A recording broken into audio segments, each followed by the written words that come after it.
Hello, everyone. Welcome back if you joined us for the 12 o'clock program, and welcome to those of you who may be joining us for the first time.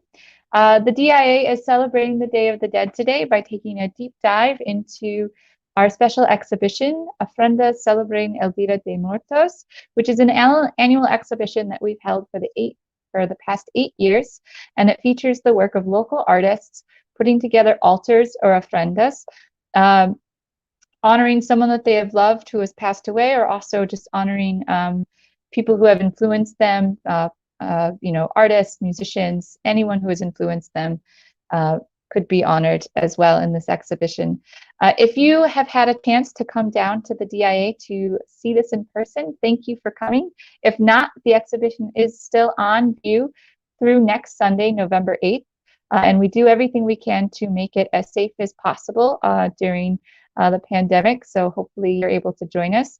If you're not able to join us in person, this exhibition is also the DIA's very first fully accessible exhibition online. So you can go to our website, dia.org/Ofrendas2020, and you can visit you can walk through the entire exhibition, see all of the labels. It's not quite the same as seeing in person, but it's pretty close. So we're hope that if you're not able to come online in person, that you're able to use that resource. I want to thank all of our Oakland, Wayne, and Macomb County residents for their generous support. Without their support, we would not be able to do this exhibition nor provide programs like the one you're seeing right now. And we also want to thank our partners. We also want to thank our partners at the Mexican Consulate in Detroit. We worked with them for the past 7 years on this exhibition, and they've really helped us make it and grow this exhibition and make it a very successful place.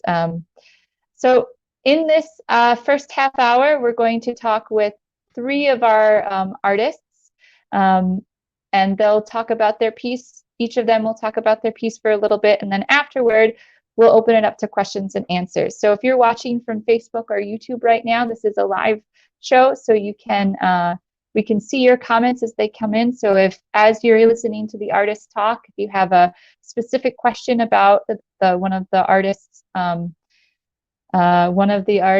pieces, or just a question in general about the Day of Dead, just type it in the comments, and our moderator will be able to see it, and we'll be able to field those questions to the artist later on in the program. So once again, thank you, and I'm going to introduce the artist who did the altar from the Mexican Consulate in Detroit, Cecilia Fragosa and Laura Diaz. Hi, welcome. Hi, Emily. So could you tell us a little bit about the piece that you made, who it's honoring, what inspired you to create this? Sure. Well, this year the Consulate of Mexico dedicates its ofrenda to agricultural workers. We thought that in these difficult times, of course, one of our main concerns was food storage. So we thought in the hands that make possible that we have food on our tables, because without food we couldn't survive. So we thought about agricultural workers, and we also honor Cesar Chavez, Mexican American leader who fought for the rights of these agricultural workers.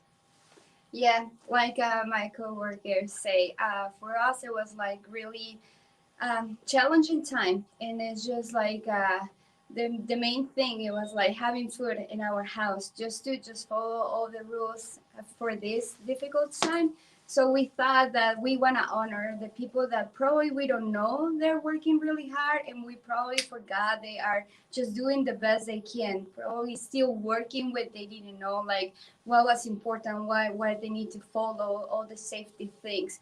And we thought that we want to really do an honor for all the people that work really hard for us to have dinner or have food in our tables, and to have all those foods ready and the groceries. So yes.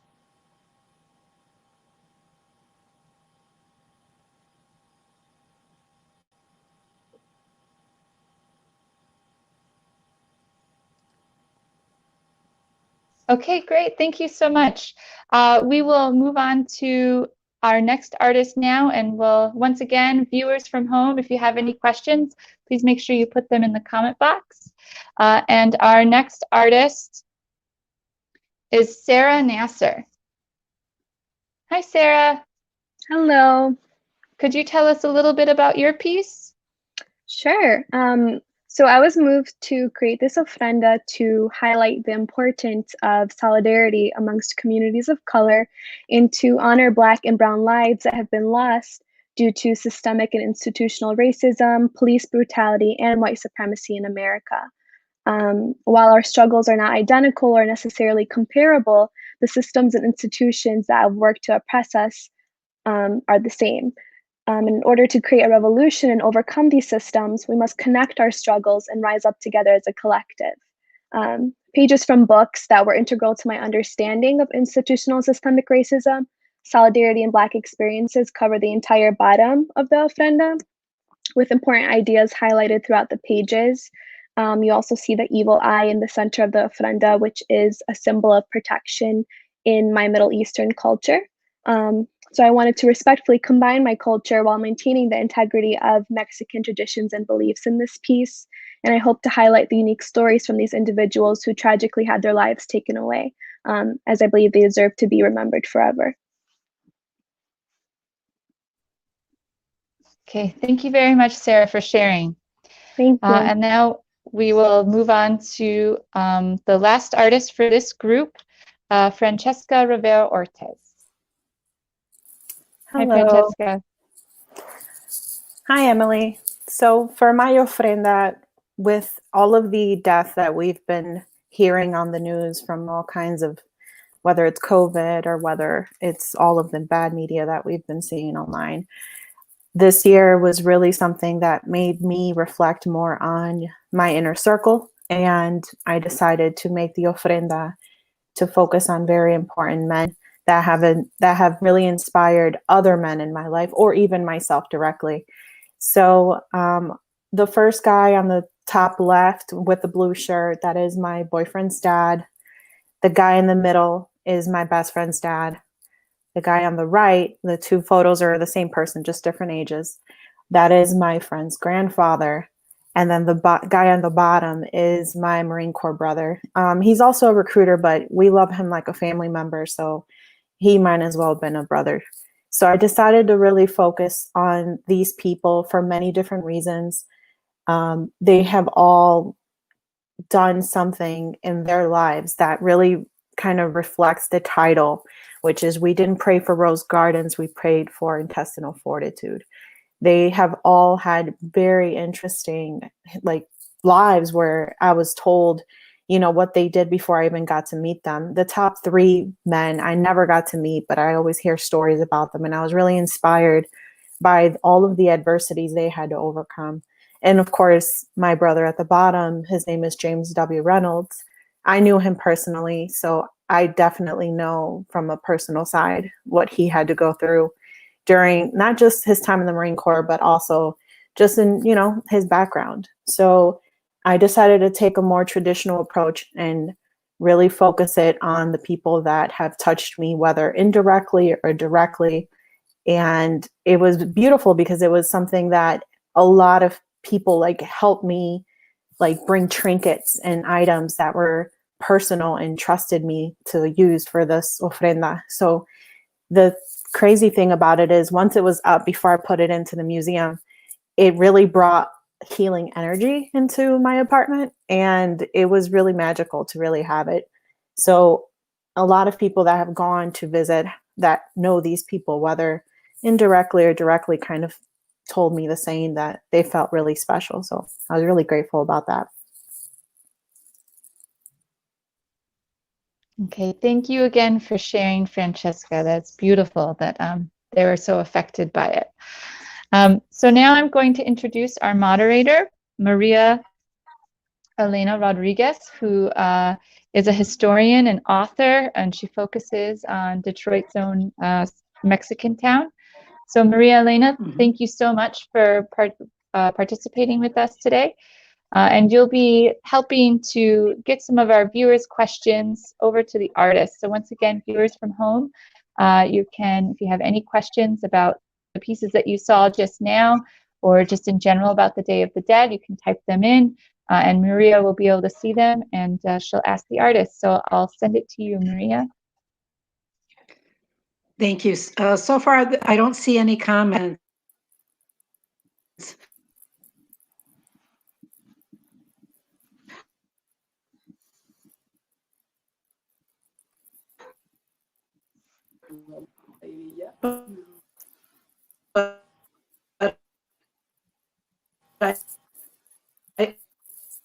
I would like to commend having been part of this exhibit and party for the last 8 years. It just seems to get better and better. And I think universal, because at the end of it all, we all our memories alive.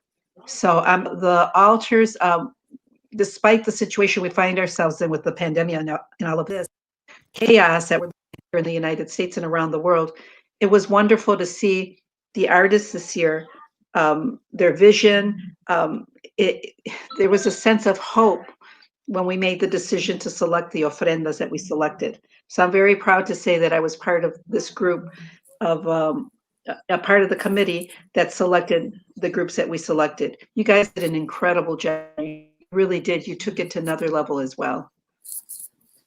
Thank you. Thank you. Thank you.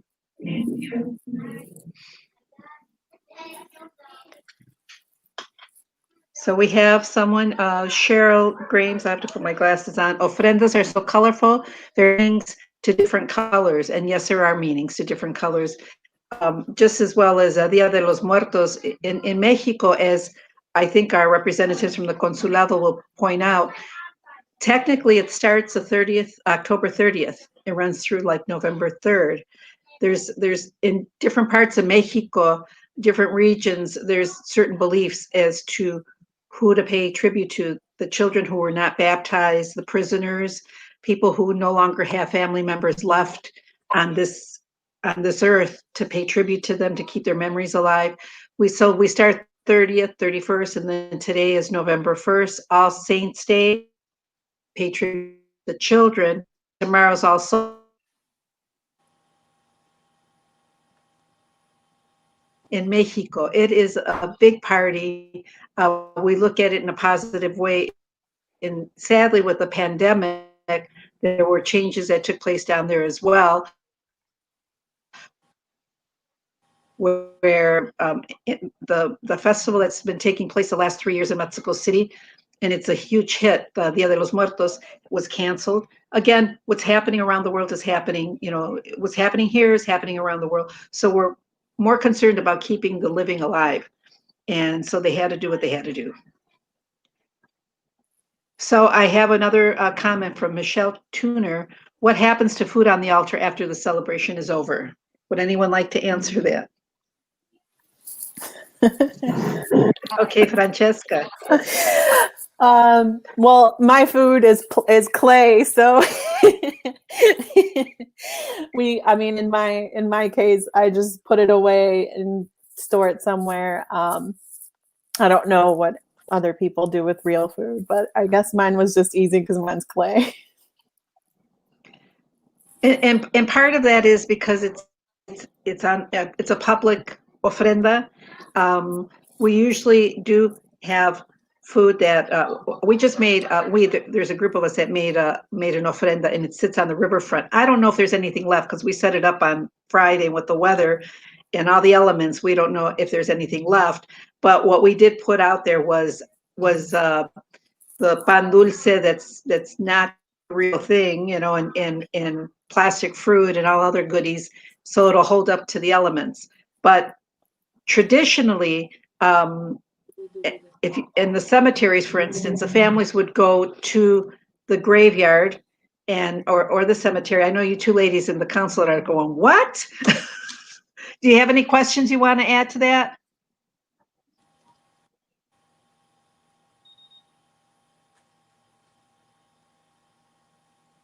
Can you hear me? Yes. Can you just repeat the question? It was like breaking. Okay, all I was saying was that the food normally that's on display is not real food. Yes. With the exception of at the cemeteries, when families would take las comidas, they would take a picnic and take their favorite foods to the cemetery and have a sort of a picnic. Even at home, you would have the real deal, because the belief is that the spirits that you're paying tribute to come back that day. It's like a Thanksgiving. They come back and they capture the essence of the aromas and then go back to their space. And then you continue with your party, and it's all about keeping the memory of your loved ones alive. We've done this in my family, where we have favorite tequila, whiskey, comiditas, all kinds of the favorite dishes of the dearly departed. And then once we feel like they were here and they're gone, they went back, then we go ahead and eat and have this big feast, celebrate with a feast. But when you have a public ofrenda, you can't do that. First of all, because the items are out there for weeks at a time or days at a time. So, and you have to follow the rules and regulations. For instance, in a museum, you cannot have food or food would attract insects and what have you. So you have to improvise. When we decide to do our friend that Anyone would like to add anything to that? We will like to add like special items to our friend that in the most weekend was like vegetables and fruit. So it was kind of challenging for us because we want to have those items in display. So we work really hard. We use our hands and our imagination and creativity to just put those items.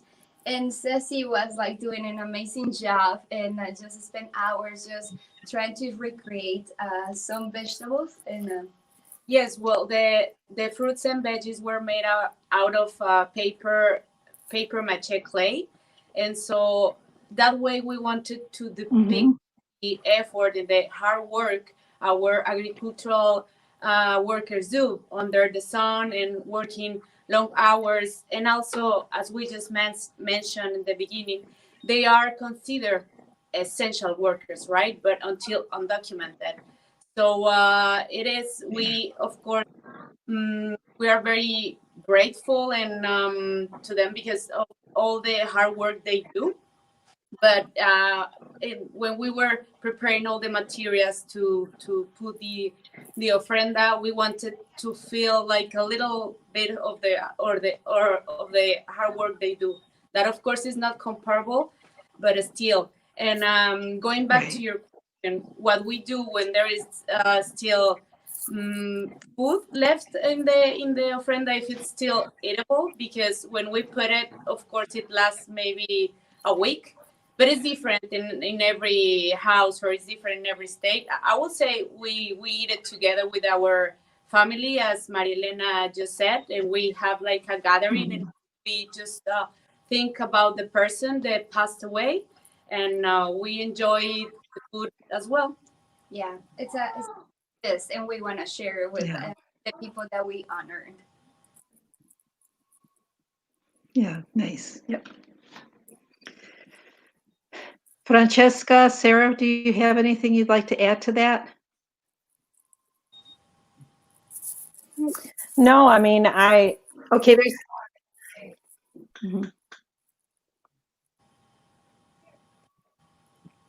Go ahead.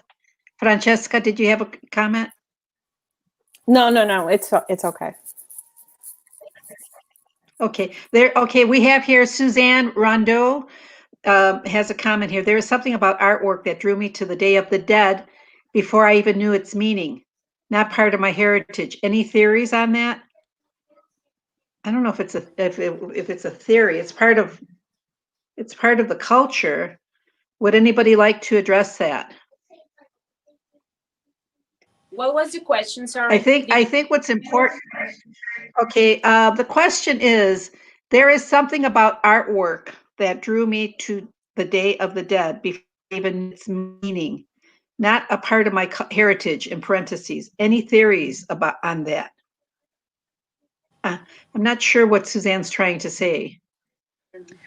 Well, I mean, I'm not from the culture as well, but I can kind of understand what she means by seeing an ofrenda and kind of being drawn to it somehow. So I think maybe she's asking, is there something that's purposefully done during the creation of ofrenda to draw people in, maybe? I was thinking that also that it might be from like alebrijes, which is not always a direct representation of something living. It could be like combinations of animals and things. But I mean, right, there is stories on what alebrijes mean and what their purpose is.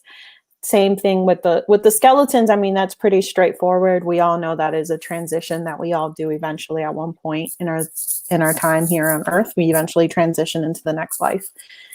So I personally loved the sugar skull and the skeleton, just because it was a different perspective that I found healthier, even growing up, understanding death first and foremost. And it was more healing to see it as something, as a transition instead of something scary. And then understanding, hey, this is part of life. Like this happens at, no one knows when it happens, but it happens at different stages. And this is one of the stages. So definitely like the decorations, and I was always drawn to how people would do the sugar skulls, and not only that, how they would dress up in Mexico and have like these really elaborate outfits that represented whoever they chose to be. So I thought it was magical. I thought it was healing. I thought it was beautiful. I know that it takes maybe a month or more for them to create these outfits, and the skill level to make these things. I mean, I was YouTubing how to do all kinds of things, and I was like, I need a whole other 3 months to do the level of work that I've seen online. So I think the artwork captures people because it's so ornate and it's so well thought out and it's so detailed, and the amount of work, it's all, most of the time it's handmade. It's not something you can just buy online, and nor do you want to. You don't want to buy the things online. We've seen it. It's horrible most of the time. The stickers never line up. So it's not the same, but definitely the love that people put into how they dress up on that day and the love that they put into the altars, it really comes through.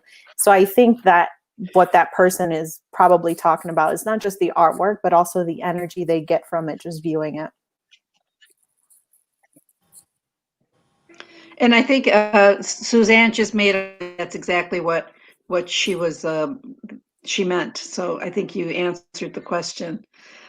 There's another comment from Amber Strauss. As my children are learning about this special holiday, what are a few things that I should make sure I capture when teaching them? Keeping the memory of the loved ones alive has been one of the big things we've talked about this year.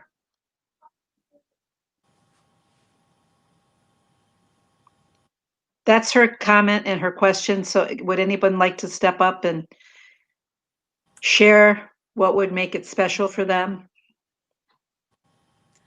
I will say the elements are important because all of them have a particular meaning. Like, for example, the flowers, which were a symbol of our ancestors, the Aztecs, because it's important to remember that this is a combination of two cultures, right? The Mexican and when the Spanish, right.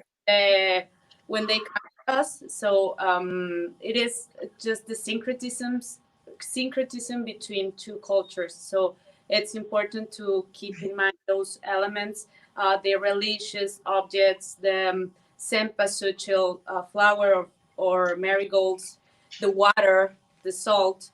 I think at the beginning of the presentation, there was a video that we did with the elements of the altar. So if you wanted, we will be more than happy to share, because we kind of show a little bit the significance of the altar itself and also the most important elements. Yes, and like Cecily mentioned, It's like the mixing of two things. One is the religious, and the other is our cultural traditions, but also is the body and the spirit. So we, as a culture, we believe that when we die here on the earth, there's something else above us, and that's why we do a huge celebration, because we want to celebrate the spirit and then the memories, and we believe they just come and stay with us. So I mean, if you want to teach your children about this beautiful tradition, I would say just honor people's life here and there, and just invite them to come and celebrate with you. Just keep in mind to have a picture and the food they like, the drinks they like, maybe the favorite clothes, and just keep it like a big feast, like flowers, candles, music. There's some people that go and play music at the cemeteries, and it's just enjoy it. It's just like we know that when we die, it's that moment, but our traditions teach us that it's just a celebration too, and we can be happy and together again. And also, like, that is part of life. So uh, also some one of you mentioned about the skulls, the sugar skulls. With that figure, like, Mhm. I want to say that to give that something um, like a sweet meaning, not something strange or alien to life. So